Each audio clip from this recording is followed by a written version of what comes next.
Michelle gonna be the guy. But is the camera on? Okay.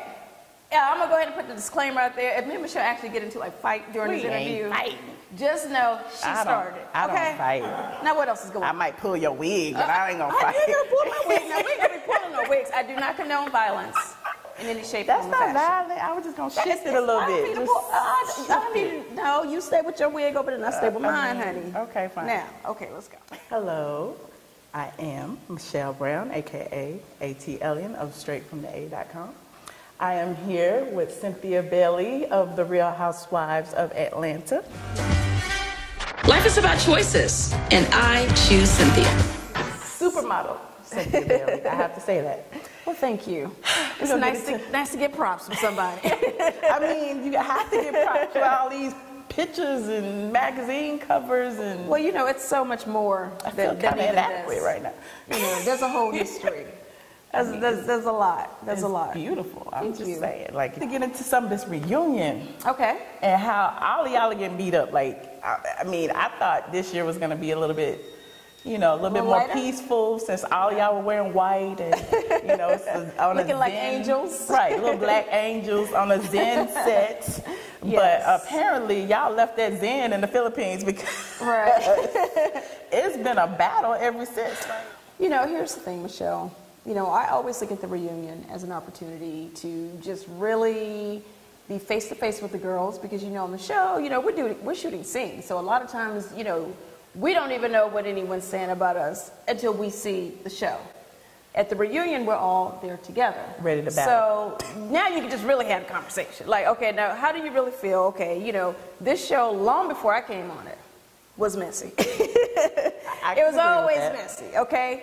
That is what a lot of people like about the show, and I think a lot of people have grown to outgrow a lot of that as well. However, you know, this started long before I came on the show. No, it did. And, you know, there's always going to be something. There's always going to be some mess, and I, as a member of the show, as a castmate, I don't come on this show thinking ain't no mess going to ever come to me. I'm really going to just come and go to the dinners and drink wine. Mess is going to come to me, and then sometimes I might have to be the messenger. But I have to say, I'm speaking for the people. That you were uber messy this season. I did one thing that everybody considered messy. So how is that all of a sudden uber messy? If any of them other messy ones did it, it would have went right over everybody's head. As a matter of fact, I don't even think nobody would say nothing about it. Because we don't see you that way, Cynthia. I know. Well, I'm really not that way. However, but you know, we're part of a reality show. I mean, I get it. You know, it's what it is. Like, I don't make the rules. You just follow the rules. You just spread the rumors like everybody as you else, get them. Like that's a part of this. I'm just a part of this thing. And sometimes, you know, it's not like I'm like, hey, let me be the messenger. You know, this show doesn't work. I know, but this show don't work unless information gets transferred. You sound like a blogger. Right? I'm really proud of you. Well, I'm just telling y'all what it is because some people, you know, I think it's so interesting because some people act like we're not on a TV show. They really act like they feel like you are the people. You live next door to them. They cursing y'all out. They write me long speeches on the site, and I mean that's a good thing because then you have all these people that relate to you. Absolutely, which is great. Absolutely. So I mean, you want people to have an opinion, but it's like y'all getting y'all feelings about them opinions. I know, but see, you can have an opinion, okay? Ain't nothing wrong with opinion. We signed up for the opinions, okay? And everybody ain't gonna like you, and I get that. And, you know, we all have our fans. We all have the people that ride with us, whether we right, wrong, messy, or whatever. Okay, but y'all ain't got to just be like, I hate you, go die, kill yourself, get hit by a bus, start talking about our kids. Like, y'all ain't got to do all that. Yeah, it's TV. It ain't that serious. Trust me. It just ain't that deep. Please leave the kids out of it. And don't be like trying to have, you know, wish no death threats on anybody. That's just going way too far. Please. That's other TV shows. It ain't that too far.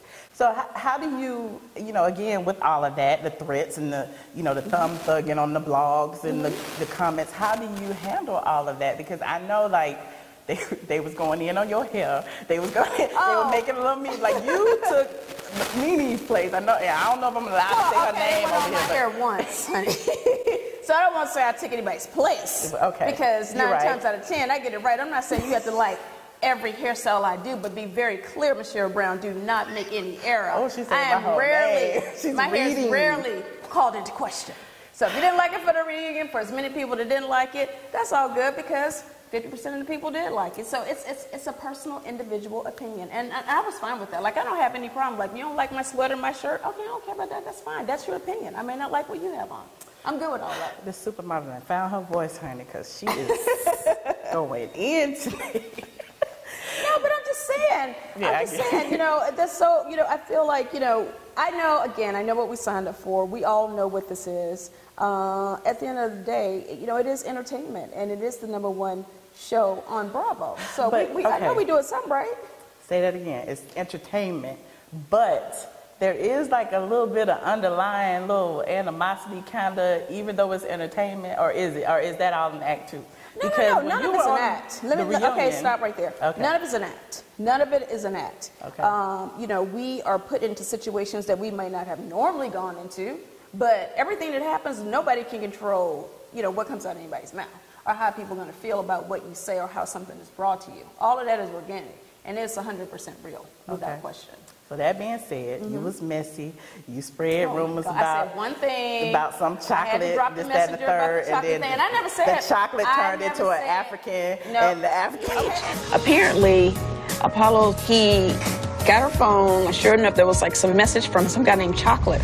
Apparently, well, I guess this is his nickname, child. Okay, hold on, I'm gonna stop you again now. I know you're supposed to be interviewing me, but let me just be very clear. I didn't say Faith was with somebody named Chocolate. Apollo said. Run the tape back. That she was run the tape back. No. I never said it. You know, it's one thing for someone just to make something up and pull it out of, you know, air. And be like, okay, let me create I understand it had a origin, but so I was the messenger. That's it. And what the messenger does, all she does is bring the message. And then what your job is to do is to shut it down. I'm not gonna argue. After I take the message, I'm good with it. Now you want to shut down and be like, okay, girl, we'll pass the butter. We good. That's how it works. Look, I've been on the receiving end. I know what it's like when that message is coming to me. And you know what I do? I defend myself. I say what I need to say, and I move on. I'm not going to hate the person that brought it to me. Isn't that what y'all tried to do at the little dinner? And, you know, y'all was supposed to squash it, and then you know, brought up Kenya and da-da-da-da-da-da. What dinner? In the Philippines? No, you and Phaedra, when y'all was talking about the but she left. Chocolate. I know, but I mean, I don't know. I can't, you know. She left. Okay, well, let me just run the tape back. Okay, so what happened was at the dinner, and I was actually, because I mean, Phaedra's an educated woman, so am I. We are both very intelligent, grown women. I thought, okay, now we're one-on-one. I'm going to really tell her what happened, what was said, and then, you know, and I'll accept ownership for any parts that may have been a little messy on my part by going to tell Claudia and Kenya. Okay. Can I speak for the people real quick? I'm going to speak for my people over here, the people about this reality life, okay? All right, so at that time, it's just me and her. Girl, let's just really have this conversation. So she, you know, I said, okay, let's talk about it. So her thing was, well, you know, you didn't fact check this, and you didn't fact check a lot of things that you said. But you still said them. So then she left. So what am I supposed to do? But in saying that, it wasn't that she was spreading rumors about you. It was like you were riding hard for someone else. So in essence, you giving that information to Kenya started a chain of events that made you the uber messy person. Okay, well, let me correct you one more time. Okay, first of all, I didn't start nothing. Who started the chain of events was the man she chose to marry. He brought it to Peter. Peter brought it to me. That's where it started. So if you're going to say it, please say it and really go back to where it really started. This did not come from me directly. It came from her husband, as they like to say. Okay, but enough of that. I'm over that. Okay, me too. Please, let's move on. Win a case. Okay. You tried it.